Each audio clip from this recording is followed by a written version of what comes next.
Bonjour à tous, je m'appelle Tom, je suis le lead-off de la guilde Dailymotion et vous êtes en train d'écouter ce qui pourrait être notre prochain rendez-vous design, le podcast de la guilde.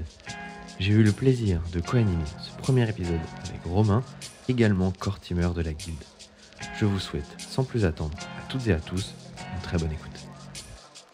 J'aime pas être mise dans une case, mais ouais, t'es censé être en direction de la partie artistique sur laquelle tu travailles, quoi. Mais pas à la direction de plein de gens, quoi. Du collage d'affiches sur les devantures des magasins à la refonte graphique de la nouvelle application SNCF Connect, elle est passée par tous les domaines du graphisme et de la communication. Formée sur l'histoire de l'art et la pratique des arts appliqués, elle ne se considère pas pour autant comme une artiste.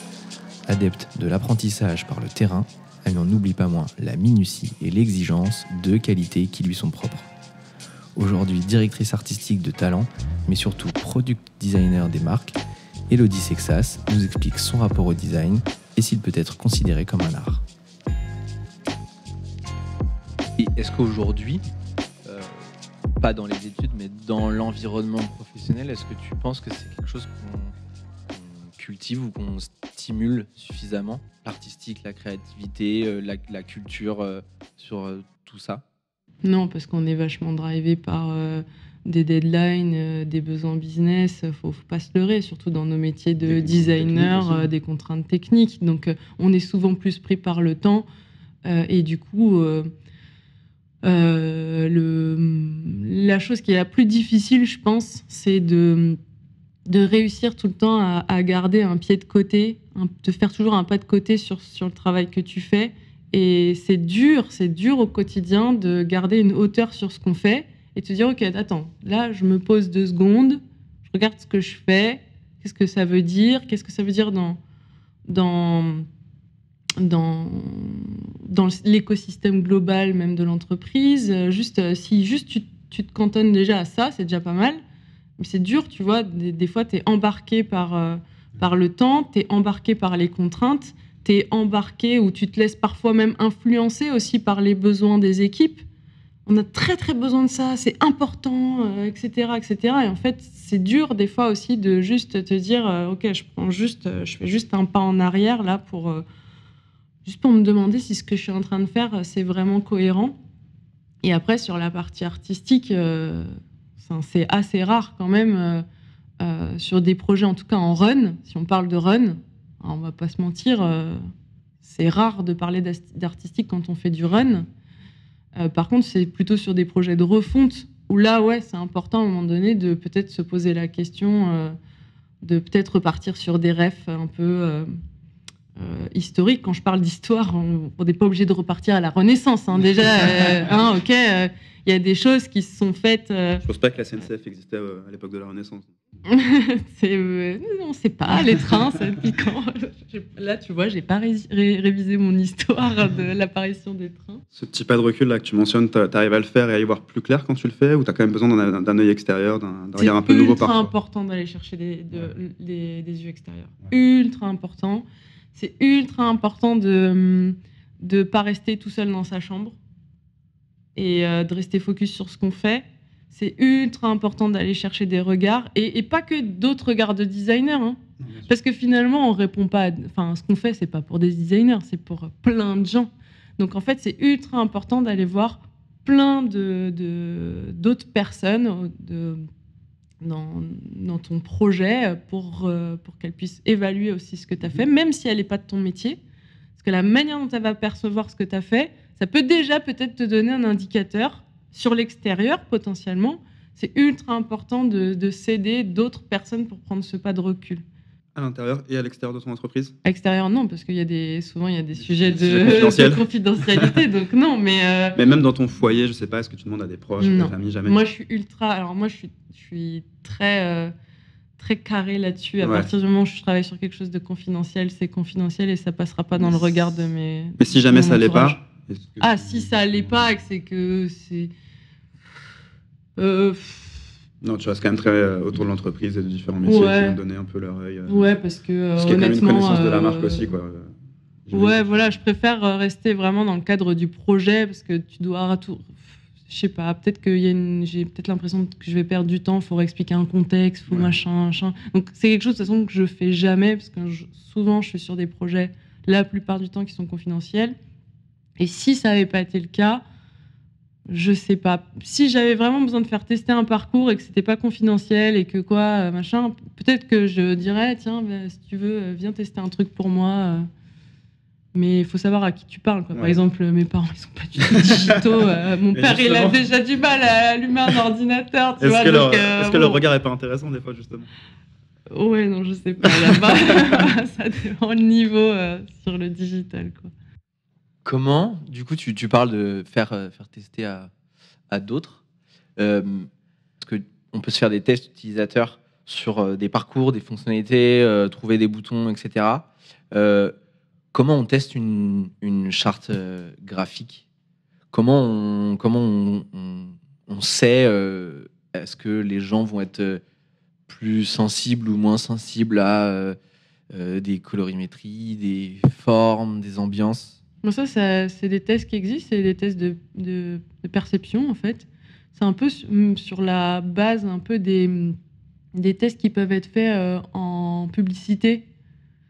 Ça va être un peu le même principe. C'est un peu un mix entre ça et les tests utilisateurs qu'on peut connaître. On montre des choses, certaines choses, et on va poser des questions en fait sur de la perception. On va donner aussi des petits outils pour que les gens puissent un petit peu dire est-ce que c'est plus comme ça ou est-ce que c'est plus comme ça, quel sentiment ça me fait penser, est-ce que ça me fait penser plus tel sentiment, etc., etc.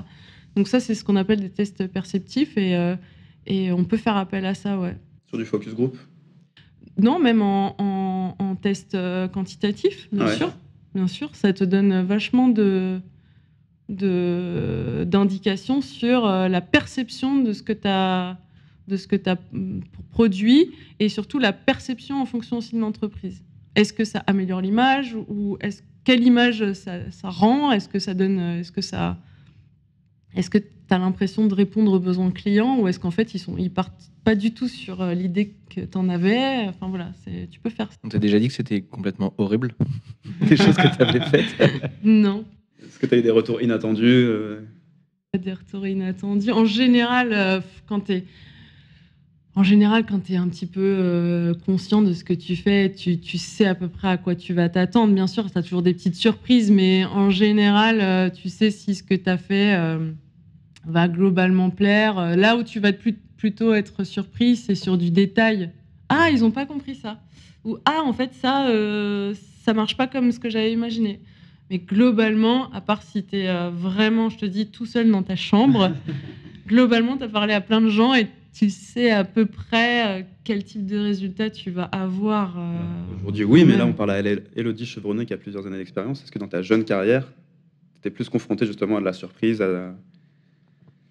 Est-ce que dans tes années d'agence, tu as fait des trucs qui étaient horribles Tu veux m'entendre dire des trucs comme ça? Oui, comme tout le monde, j'ai fait des trucs aujourd'hui. Je pense que si je regardais ce que j'avais fait il y a quelques années de ça, il y a moyen que je me dise ouf, ça pique un peu, tu vois. Oui, c'est sûr que j'ai fait des choses pas ouf. Après, il y a des choses que j'ai pu faire très liées à des contraintes techniques. Franchement, tu rends le travail et t'es vraiment pas fier de toi le soir quand tu rentres à la maison. Tu dis ah là là, mon Dieu, j'ai laissé faire ça. Mais ouais, ça arrive à tout le monde. Mais du coup, est-ce que t'es attaché à ce que tu fais émotionnellement? Complètement, trop même des fois. Il faut laisser son ego de côté en tant que designer, ouais. C'est ce que tu apprends au fur et à mesure des années de te dire que ce que tu fais, c'est pas ton baby, quoi, tu vois. C'est en fait, à partir du moment où c'est parti en dev et que c'est parti dans les mains des users, ça ne t'appartient plus. Déjà, il faut apprendre à se dire ça. Est-ce que ça t'a même déjà appartenu, en fait, finalement? Parce que depuis le début, tu travailles pour les users. Bah, quand t'es dedans, tu le dis au quotidien. Je travaille sur mon projet, tu dis toujours tu personnalises vachement le truc. Notre projet, il y a aussi des PO, des développeurs. C'est notre projet. Non, mais c'est vrai, souvent on dit mon projet en ce moment. Donc, tu vois, et à partir du moment où c'est online, tu vois, ça t'appartient plus en vrai. quand j'ai bossé effectivement pour SNCF Connect, c'était notre projet interne. Quand ça a été live, c'était plus à nous. C'était aux gens. Donc, mais voilà, quand tu te manges le raz-de-marée de critiques qui déferlent, c'est encore un peu à toi, puisque ça te touche. Oui, forcément. bien entendu, c'est sûr.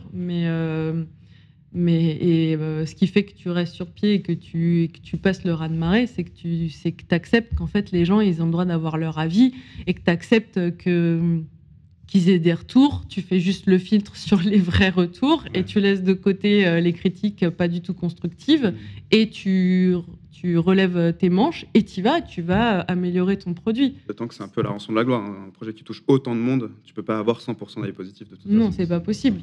Mais après, tu es conscient que de toute façon, c'est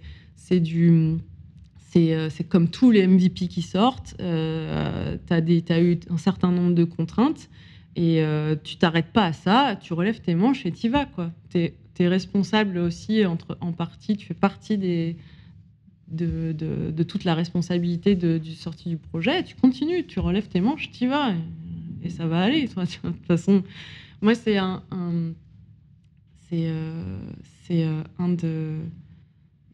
des managers que j'ai pu rencontrer qui disait souvent faut pas oublier qu'on sauve pas des vies. À partir du moment où tu gardes ça en tête, retour par retour, Twitter, pas Twitter, ou X, peu importe, tu relèves tes manches et puis tu vas faire ton job, quoi. Ouais, c'est ce que me dit ma lead designer chez L'Occitane. Faut pas oublier qu'on fait des crèmes pour les mains, quoi. On n'est pas là pour sauver les vies. Énorme. Est-ce que c'est pas tant ça qui définit de manière le plus fondamentale la différence entre un designer et un artiste? C'est tout le détachement émotionnel que tu peux avoir. Un artiste, il va créer pour libérer des émotions ou faire parler des émotions ultra personnelles et avoir peut-être un truc très disruptif sur les gens. Ça va aimer, ça va détester, les gens vont commenter. Et en fait, c'est un peu délivrer la chair de sa chair, alors que le designer, il est Mais dans un truc l'artiste, très, il a aussi un peu ce but-là. Hein. L'œuvre ne lui appartient plus à partir du moment où elle sort de son atelier. À un moment donné, il doit accepter à un moment aussi de savoir ce que les gens vont faire de son œuvre. Qu'est-ce qu'ils vont en penser, qu'est-ce qu'il va se dire. C'est aussi le but aussi de. Mais l'œuvre, elle n'est pas faite pour un. Elle est faite pour discuter, elle est faite pour te faire réfléchir. Si une œuvre, elle est juste là pour faire joli chez toi, elle n'a pas d'intérêt. Une œuvre, elle est faite pour créer du débat, pour finalement, je pense, enfin moi c'est ce que j'en pense, mais je pense qu'au bout d'un moment, si l'œuvre est présentée, dans un sens, il y a une partie qui ne t'appartient plus. C'est différent de ce que nous on fait. Forcément, l'œuvre, elle restera toujours à la main de l'artiste, mais il y a une partie de l'œuvre qui lui appartient plus parce que va y avoir toutes ces discussions qu'elle va générer, et tant qu'elle génère ces discussions, c'est que c'est une œuvre intéressante, quoi, tu vois. Du coup, tu dis qu'elle fait réfléchir. Enfin, une œuvre est faite pour faire réfléchir. Est-ce que du coup, c'est pas un peu du design pour de l'esprit, pour forcer les gens ou en tout cas faire poser des questions, amener dans des réflexions, là où le design d'interface est fait pour amener les gens à exécuter des besoins. Des besoins. Moi, je te laisse cette interprétation-là. Non, mais la création artistique, elle a ce double enjeu, à la fois d'être un exutoire pour l'artiste et d'être entre les mains du public, faire réagir effectivement. Alors que notre création artistique, à nous, entre guillemets, si on peut appeler ça une création artistique, elle est plus guidée par des contraintes, par de la technique. Mais puisqu'on a parlé un peu de la voix du business et de la voix de l'utilisateur, on a la voix du marché aussi. Donc on a les trois fameuses voix qui guident le design. Quelle place, toi, t'accordes au benchmark dans ta démarche artistique, dans ta démarche de création? Elle est importante, elle est super importante. Enfin, surtout dans nos métiers de design. Si tu ne regardes pas ce qui se fait sur le marché, si tu ne regardes pas même d'un point de vue créatif les tendances, si tu es complètement à côté...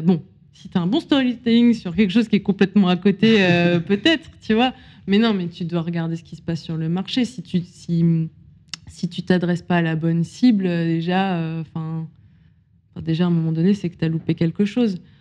Aujourd'hui, on entend de plus en plus parler de product manager marketing. On a la chance de travailler avec quelqu'un comme ça qui a ce rôle-là dans notre équipe en ce moment, mais c'est juste indispensable. C'est important d'avoir quelqu'un ou d'aller chercher cette voie du marché et de voir ce que les gens ont besoin, de voir les tendances, ou même les enjeux aussi gouvernementaux. C'est important d'aller regarder ce qui se fait, ce qui est demandé, les nouvelles obligations, ce qui va arriver. Tu veux dire les RGPD, tout ça?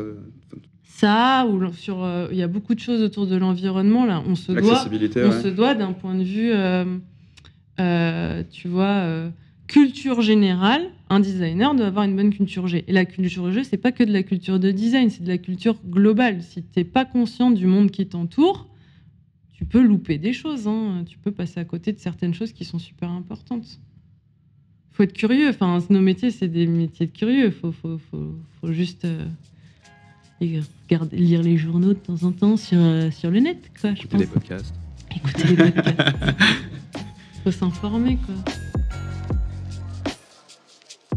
Et oui, c'est déjà fini. Retrouvez-nous la semaine prochaine pour la suite des épisodes. Si vous êtes déjà trop impatient, alors on se retrouve tout de suite pour découvrir la totalité du podcast déjà disponible en ligne. À bientôt sur le podcast de la Guilde.